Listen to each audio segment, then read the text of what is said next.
What is the best case if you just picked a fight with the wrong person that you've witnessed? My dad and I. I was 13 and dad was 33.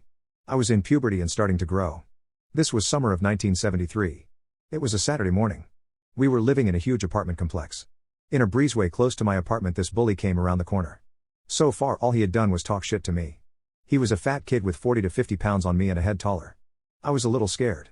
He walked up to me, called me a slur, I'm a redhead, and hit me. I saw red and lit into him. I have a really bad temper and sometimes when I lose it I can't remember the whole encounter. Next thing I remember is I'm on top of the bully pounding him in the face. He was crying, had a bloody nose and begging me to stop. I stopped, let him up and he ran off crying. I went across the parking lot and joined in a basketball game with some other kids. We played a while and I walked across to our apartment.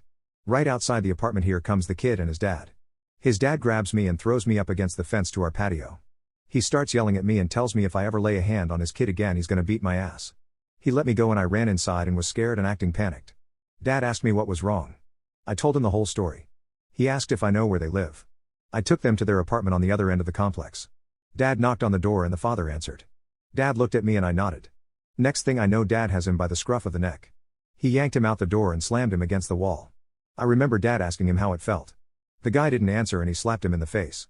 Dad was telling him his son was a bully and was much bigger than me. And he told him I defended myself and would do it again faced with the same situation.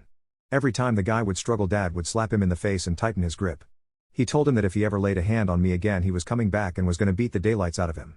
He said in fact, if your kid bullies him again I'm holding you accountable and coming back. This guy was scared shitless. His face was really red where Dad kept slapping him. That kid stayed away from our end of the apartments after that. If he saw me he changed directions. The kid learned to not bully people and the father learned not to touch and threaten kids. Their dad might be a Golden Glove champs like my dad was in his teens to early 20s and was known as one of the toughest kids in school growing up.